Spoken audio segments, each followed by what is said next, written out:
Olá, meus queridos irmãos, que a paz do nosso Senhor Jesus Cristo inunde vossos corações, vossos lares e todos os que os rodeiam. Agradeçamos ao Criador por mais esta oportunidade de evolução, por mais um dia a seu serviço, e roguemos bênçãos e glórias aos irmãos do orbe terrestre, que tanto precisam neste momento. Deus te abençoe, minha irmã. Deus te abençoe, meu irmão. Hoje nós vamos conversar um pouquinho, meus irmãos, sobre o chamado de cada um. Aquele momento em que a pessoa é escolhida para vir ao trabalho. Vamos utilizar do Livro dos Espíritos a pergunta 622, que é assim: confia-o Deus a certos homens a missão de revelarem a sua lei? Eis que os Espíritos respondem: indubitavelmente, em todos os tempos, houve homens que tiveram essa missão. São espíritos superiores que encarnam com o fim de fazer progredir a humanidade. Como esses que vêm para progredir a humanidade, meus irmãos, podemos citar diversos nomes: João Batista, Buda, Gandhi, Kardec, Chico, o nosso Chico, e por aí nós vamos. Porém, em 1182, nasceu na Itália Giovanni di Pietro di Bernardone, filho de um rico comerciante de tecidos e mãe de família nobre da Provença. Seu pai, neste instante do nascimento, estava na França, quando o filho nasceu. Em seu retorno, o rebatizou com o nome de Francesco, um nome francês. Aos 15 anos, 1997, Francesco assistia o Duque de Spoleto cobrar altos impostos dos comerciantes do Ducado de Assis. Em 1198, viu-se formar uma revolta naquela região pelos mercadores de Assis, que neste instante destroem a fortaleza do Duque e assumem o poder. Entre 1201 e 1202, Francesco, com 20 anos, vê os mercadores, revoltosos ainda, e organizam uma tropa para dar combate à nobreza feudal que possuía privilégios que irritavam os mercadores. Francesco participou dessas lutas, de Assis contra Perúgia. Caiu doente durante a batalha, ficou preso por 1 ano e, neste tempo, ouviu uma voz sobrenatural que pedia para ele servir com amor ao servo.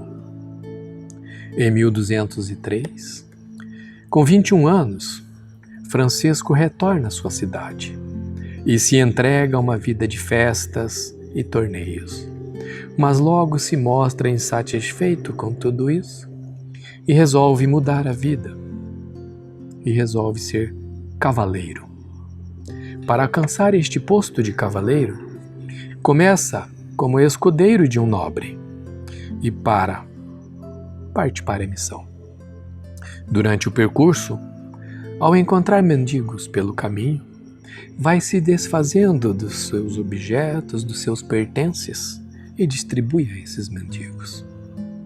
Decide então voltar para casa, sem a glória de cavaleiro que tanta família esperava. E indignado indagava: como pode haver tanta injustiça, tanto luxo ao lado de tanta pobreza? Inicia-se neste instante o despertar. Conta-se que em 1206, aos 24 anos, Francesco foi orar na capela de São Damião. Sozinho, ouviu de Deus: Vá, Francisco, e restaure a minha casa. Nesse instante, Francisco entende e vende boa parte dos tecidos do pai e vai reconstruir a capela. Por 2 anos ali trabalhou. Contra gosto do pai, que por 2 vezes o foi recolher.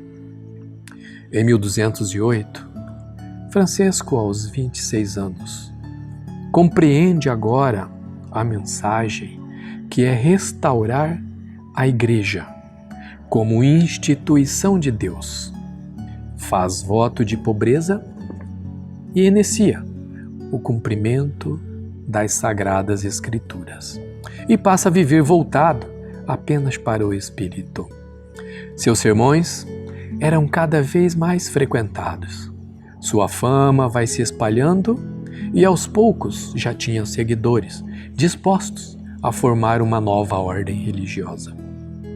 Em 1209, aos 27 anos, funda a Ordem dos Irmãos Mendigos de Assis. Em 1215, a fim de manter a autoridade papal naquela região, o Concílio de Latrão reconhece a Ordem dos Irmãos Menores de Assis, a mesma ordem que Francisco havia fundado, e nomeia, nesse momento, um cardeal para ser o protetor dessa ordem. Francisco, nesse instante, consente repartir os seus discípulos em 2 grupos para seguir em peregrinação pelo mundo e disseminar os sentimentos e a fé cristã. Por 5 anos, Francisco disseminava a fé cristã, chegando até a Terra Santa, onde foi aprisionado por um sultão. De lá, Francisco retorna em 1220, aos 38 anos. Vem para a Itália e nesse momento encontra seu grupo uma cisão, com alguns de seus discípulos pedindo um afrouxamento no voto de pobreza. E em 1221, aos 39 anos, Francisco escreve uma nova regra para estes meninos nessa missão. Simples assim: observar o Santo Evangelho, viver da obediência, da castidade, não possuir absolutamente nada e só dividir a pobreza.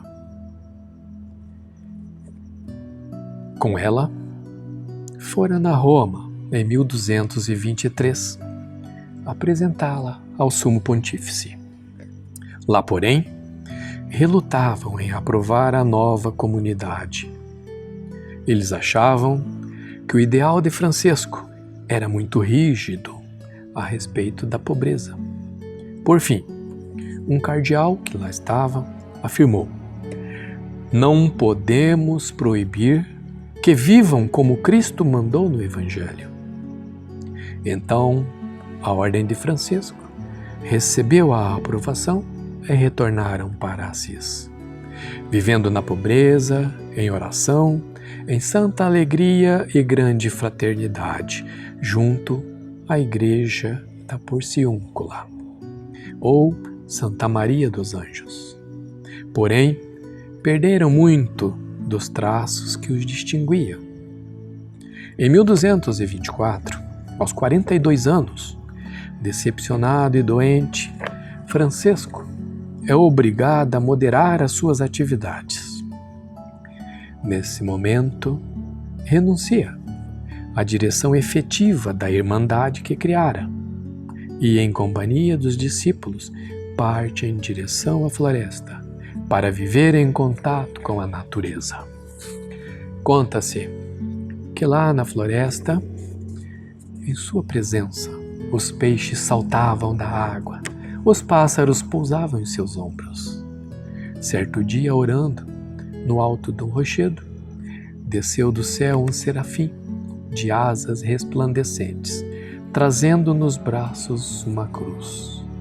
Quando a imagem desaparece, Francesco percebe marcas de sangue nas mãos e nos pés, como se tivera sido atravessado por pregos. Doente, Francesco então implora que os leve para Assis, onde quer morrer. Francesco faleceu, assistido por todos os seus discípulos em Assis, na Itália, no dia 3 de outubro de 1226, aos 44 anos. 2 anos mais tarde, em 1228, é canonizado pelo Papa Gregório IX e é conhecido atualmente e mundialmente como São Francisco de Assis, o santo patrono dos animais e do meio ambiente. Meus queridos, vamos agora com muita atenção ouvir o cântico que ele nos deixou. Em sua primeira estrofe, ele solicita que quer ser um mediador, um intermediário, um instrumento. Por que não dizer, meus irmãos, quer ser um médium? Ele percebeu o chamado e vem. Senhor, fazei-me instrumento de vossa paz. Onde houver ódio, que eu leve o amor. Onde houver ofensa, que eu leve o perdão. Onde houver discórdia, que eu leve a união. Onde houver dúvidas, que eu leve a fé. Onde houver erro, que eu leve a verdade. Onde houver desespero, que eu leve a esperança. Onde houver tristeza, que eu leve a alegria. Onde houver trevas, que eu leve a luz.